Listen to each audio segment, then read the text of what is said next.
গোসলের সময় ভুলেও করবেন না এই চারটি কাজ। যদি করেন তাহলে সারা জীবন গোসল করার পরেও আপনার শরীর থাকবে অপবিত্র।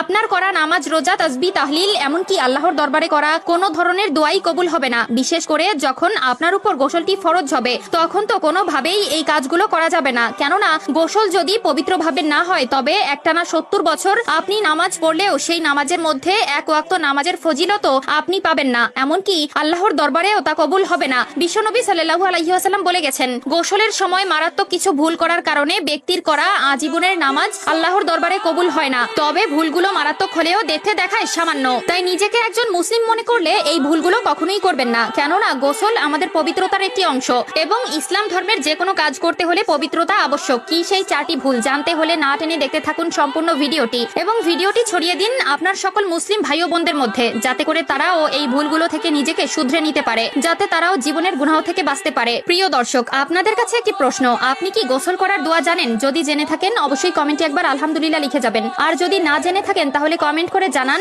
আমরা আপনাদেরকে জানিয়ে দিব। তো চলুন ভিডিওটি শুরু করা যাক। প্রিয় দর্শক, প্রত্যেকটি মানুষের জীবনে ফরজ গোসল নামক শব্দটি আসবেই। তবে আমাদের মধ্যে অনেকেই আছে যারা এই ফরজ গোসলের নিয়মটা পর্যন্ত জানে না। আমাদের ভেতরে যদি প্রশ্ন করা হয়, তবে দেখা যাবে প্রতি 100 জনের মধ্যে 60 থেকে 70 জনই এই ফরজ গোসল সম্পর্কে সঠিকভাবে অবগত নয়। এবং প্রিয় নবীর বলা গোসলের সময় করা 4টি ভুলের মধ্যে অন্যতম একটি ভুল হচ্ছে এই ফরজ গোসল। তাই যখন কারো উপরে গোসল ফরজ হয়ে যায়, তাকে গোসল করার আগে অবশ্যই ফরজ গোসলের নিয়ত করতে হবে। দ্বিতীয়ত, তাকে 3 বার কুলি করা লাগবে এবং কুলি করা শেষে নাকে পানি দিতে হবে। তবে অবশ্যই এমন ভাবে নাকে পানি দিতে হবে যেন নাকের নরম জায়গা পর্যন্ত সেই পানিটি পৌঁছায়। এরপরে পুরো শরীরে পানি ঢালতে হবে। তবে অবশ্যই খেয়াল রাখতে হবে যাতে করে শরীরের প্রতিটি পশম এবং শরীরের প্রতিটা কোণা পানিতে ভিজে। দ্বিতীয় নম্বর কাজটি হচ্ছে সম্পূর্ণ বিবস্ত্র হয়ে গোসল করা। আমাদের মধ্যে এমন অনেক মানুষ আছে যারা গোসল করার সময় এই ভুলটি করে থাকে, অর্থাৎ পুরোপুরি উলঙ্গ হয়ে গোসল করে, যেখানে প্রিয় নবী সাল্লাল্লাহু আলাইহি ওয়াসাল্লাম কঠোরভাবে নিষেধ করেছেন এবং প্রিয় নবী সাল্লাল্লাহু আলাইহি ওয়াসাল্লাম কখনো নিজেও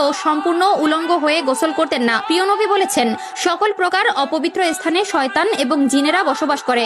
যেহেতু টয়লেট একটি অপবিত্র স্থান, সেহেতু সেখানে জিনেরা বসবাস করে এবং যখন কেউ উলঙ্গ অবস্থায় গোসল করে, জিনেরা তার উপরে বদনজর দেয় এবং তাকে নানাবিধ কুকর্ম করার প্ররোচনা দেয়। ফলে মারাত্মক থেকে মারাত্মক গুনাহের কাজ সেখানে সৃষ্টি হতে পারে। এছাড়াও তৃতীয় নম্বরে যেটি রয়েছে সেটি হলো গোসলের সময় জোরে জোরে মুখে কোনো তাসবিহ পাঠ করা যাবে না। যদি কখনো ওয়াশরুমে থাকেন তবে কখনোই তাসবিহ পাঠ করবেন না। বদলে আপনি যা করতে পারেন তা হলো, যখন আপনি ওয়াশরুমে ঢুকবেন তখন বাম পা দিয়ে ঢুকবেন এবং বলবেন আল্লাহুম্মা ইন্নী আউযু বিকা মিনাল খুবসি ওয়াল খবাইস, এবং বের হওয়ার সময় ডান পা বাইরে রেখে বের হবেন এবং বলবেন গুফরানাকা। এবং চতুর্থ নম্বরের কাজটি হচ্ছে, গোসল শেষে জামা কাপড় পরার ক্ষেত্রে অবশ্যই ডান পা আগে ঢুকাবেন এবং ডান হাত আগে ঢুকাবেন। এটা নবীর সুন্নত এবং নবীর সুন্নত মানা আমাদের জন্য কর্তব্য। আল্লাহ তাআলা আমাদের সকলকে বোঝার তৌফিক দান করুক এবং উক্ত আমলগুলো মেনে চলার নেক বুদ্ধি দান করুক। আমিন।